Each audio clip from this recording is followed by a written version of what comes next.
एक नवीन आकांक्षा नेहमी प्रत्येक कपलमध्ये होते, की आपण ज्या घरामध्ये राहतोय त्याच्यापेक्षा मोठ्या घरामध्ये जायला पाहिजे. आपल्याकडे जी गाडी आहे ती बदलली पाहिजे. असं फॉरेन ट्रिप केली पाहिजे वगैरे अशा खूप साऱ्या गोष्टी आहेत. पण याच्यासाठी लागणारा जो फायनान्स आहे, हा ॲक्टिव्ह मधनं तो युटिलाइज होतो आणि मग परत पैसे संपतात. तर याचं नियोजन कसं करायला पाहिजे? तुमच्या करिअरमधले पहिली 10-12 वर्ष खूप महत्वाची आहेत. त्या पहिल्या 10-12 वर्षामध्ये तुम्ही मोठे खर्च नाही केले पाहिजे. घर नाही घेतलं पाहिजे, गाडी घेतली नाही पाहिजे.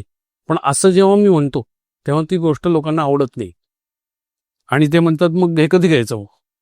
सो माझ्या हिशोबाने आपल्या समाजामध्ये मेजॉरिटी लोक मध्यमवर्गीय आहेत आणि मध्यमवर्गीय लोकांसाठी त्यांच्या विचारसरणीतलं किंवा अनेकदा त्यांच्या तोंडातनं बाहेर येणारं सगळ्यात घातक वाक्य काय असेल तर ते आहे की मग आम्ही मजा कधी करायची.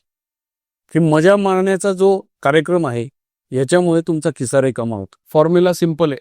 पहिली 10 वर्ष खर्च काढू नका. Build your assets. पहिल्या 10 वर्षात अशाच गोष्टी घ्या ज्या तुमच्या खिशात पैसे आणून टाकतील. आत्ता तुमच्याकडे अशी एकच गोष्ट असते सुरुवातीला, ती म्हणजे तुमची नोकरी. आणि बाकी सगळ्या गोष्टी तुमच्या खिशातनं पैसे बाहेर काढून घेतात. त्याच्यात आलं तुमचं घर जे तुम्ही EMI वर घेतलेलं असतं, त्याच्यात आली तुमची गाडी ती EMI वर घेतलेली असते, शिवाय त्याच्यात पेट्रोल टाकायला लागतं किंवा डिझेल व्हॉटएव्हर. हे सगळे जे आयटम आहेत जे आपल्या खिशातनं पैसे काढून देतात त्यांना सेकंड प्रायोरिटी द्या आणि फर्स्ट प्रायोरिटी अशा गोष्टींना द्या की जिथे आपल्या खिशात पैसे येतील. सो फॉर्म्युला सिंपल आहे.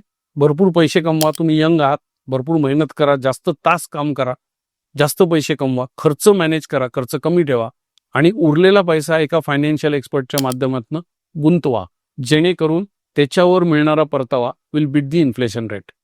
असं जर आपण केलं तर आपला पैसा वाढेल आणि मग त्या दुधावर एकदा साय साठली की मग त्यातनं गाडी घ्या, घर घ्या, काही पण करा.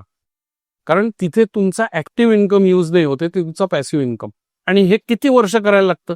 10 वर्ष करायला लागतं. अगदी तुमचं नशीब बोगस असेल तर 15 वर्ष. त्याच्यावर हा कालावधी लागत नाही.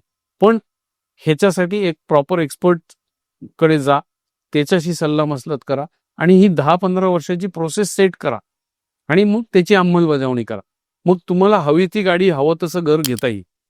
सुरुवातीला EMI सुरू केले तर तुमचा खिसा कायम रिकामी होणार आहे, एवढं निश्चित. That is how you have to manage.